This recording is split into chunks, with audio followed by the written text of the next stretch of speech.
UDF തിരിച്ചുപിടിച്ച Kochi കോർപ്പറേഷനിൽ mayor ചർച്ചകൾ സജീവമാവുകയാണ്. VK Minimol, Deepthi Mary Varghese എന്നിവരുൾപ്പെടെ 3 പേരുകൾ പരിഗണനയിലുണ്ട്.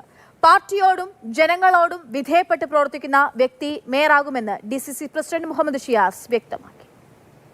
ഇക്കുറി 9 വിമതന്മാരുടെ ഭീഷണിയെ അതിജീവിച്ചുകൊണ്ടാണ് കോൺഗ്രസ് കൊച്ചി കോർപ്പറേഷന്റെ ഭരണം പിടിച്ചത്. 47 സീറ്റുകൾ എന്ന തിളക്കമാർന്ന വിജയമാണ് കോൺഗ്രസിന് ലഭിച്ചത്.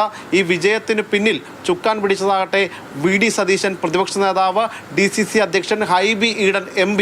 പ്രധാനമായിട്ടും 3 വനിതാ സ്ഥാനാർത്ഥികളായിട്ടുള്ളവരെയാണ് കോൺഗ്രസ് മുന്നിൽ നിർത്തിയത്.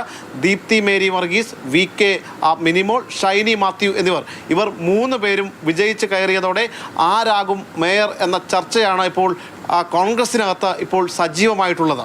ഐ ഗ്രൂപ്പുകാരിയായിട്ടുള്ള VK മിനിമോൾ 4ാം തവണയാണ് കൊച്ചി കോർപ്പറേഷനിലേക്ക് മത്സരിച്ചത്. ആ മത്സരിച്ച 4 തവണയും വിജയിച്ചു എന്ന ഒരു പ്രത്യേകത മിനിമോൾക്കുണ്ട്. UDFന്റെ കാര്യത്തിൽ അങ്ങനെ ഒരു തീരുമാനം മത്സരത്തിന് മുമ്പില്ല. പക്ഷെ മീഡിയ ഉണ്ടാക്കിയ ആളുകളെല്ലാം തന്നെ ജയിച്ചു വന്നിട്ടുണ്ട്. ബാക്കിയെല്ലാം നേതൃത്വം തീരുമാനിക്കുന്നതാണ്. KPCC ജനറൽ സെക്രട്ടറി കൂടിയായിട്ടുള്ള ദീപ്തി മേരി വർഗീസ് KSUവിലും യൂത്ത് കോൺഗ്രസിലുമൊക്കെ പ്രവർത്തിച്ച വലിയ രാഷ്ട്രീയ പാരമ്പര്യമുള്ളതാണ്. കോൺഗ്രസിൻ്റെയും ഐ ഗ്രൂപ്പിൻ്റെയും ഒക്കെ പ്രധാനപ്പെട്ട മുഖം കൂടിയാണ് ദീപ്തി മേരി വർഗീസ്.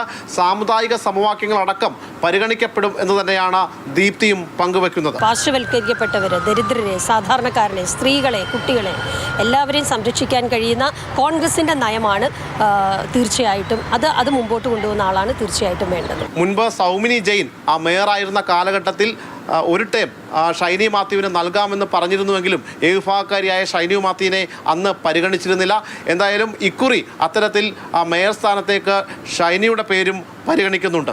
ജനങ്ങൾക്കും പാർട്ടിക്കും വിധേയമായി നിൽക്കാൻ കഴിയാവുന്ന 100% ജനങ്ങളോട് കമ്മിറ്റഡ് ആയിട്ടുള്ള ഒരാളായിരിക്കും മേയറായി വരിക.